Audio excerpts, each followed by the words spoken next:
So I'm here with Damien at the protest at Kilcock, and Damien's actually brought up some very valid points in relation to a business that he has, and he lives here in the area. So go on ahead, Damien. Yeah, so I own a pub and a guest house in Slane, County Meath, called the Grange Heath Inn, and initially at the Ukraine war we were offered to house Ukrainians, and we couldn't get guarantees on who was actually coming to us, so we cancelled that contract. But they came back to us again recently, and the offer was €84 per person per night. We could put 4 in a room, 6 rooms, that's 24 people in the house, and it was 60,000 a month. 60,000 a month? 60,000 a month for a 6-bedroom B&B. And then we had to have a bus, food and everything was extra, and then the guys themselves were getting their own money from the social. Now, outside my pub, the kids are dropped and collected from school. And were you told what would be coming to your pub? Like, was it going to be men? Was it going to be women, children? It was going to be all men. Yeah. Right, okay. And the local women weren't happy to miss out on the single men. Yeah. But, and in relation to the food and all that, was that going to be supplied by you, or was that going to be extra as well? That was to be worked out after, but it was going to be extra, whether I was supplying it or somebody else. Right. That was on top of that.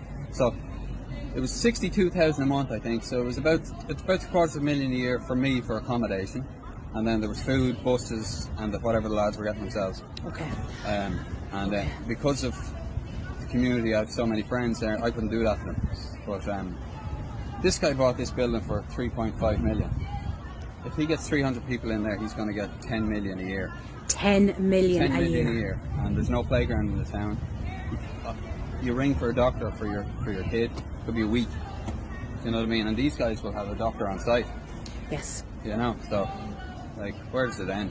I don't think people realise what a huge factor it is that the money that's been spent. Because at the end of the day, this was a nursing home, and nursing homes are being cried out for. So why is it not been turned back into a nursing home? Well, it's already a nursing home. Exactly. It needs to put people in it. Exactly. Then we've also got nearly 16,000 homeless. Why couldn't this be turned into a hostel for Irish people as well?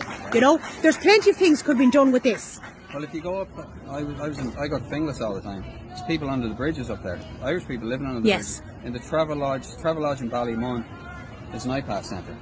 There's a local couple from Ballymun sleeping in a tent outside that, and there's foreign security guards stopping them going in because it's housing illegals, because they're getting €85 a night. You see, it's all about the money. We keep saying this. People don't realise the economic side of this. Yeah. Because if these people who own these buildings genuinely cared about people, they would be putting in the homeless. They'd be turning this back into a nursing home. But they're not. This is all about money. It's about greed, and it's about power. Yeah. And the more this is highlighted to people, the more people are going to wake up to what's really going on. They're buying these buildings and approaching the government and saying, I've got this. It's not like that the government are chasing. When Ukraine thing started, they were chasing us. Now the people with these are buying them and chasing them. You know what I mean? And how were you approached? Through the council. So they approached you and asked you? Yeah.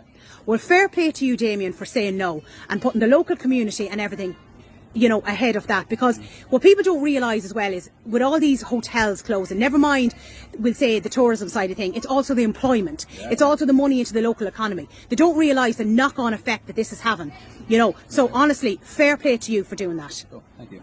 Thank you so much for talking to me. No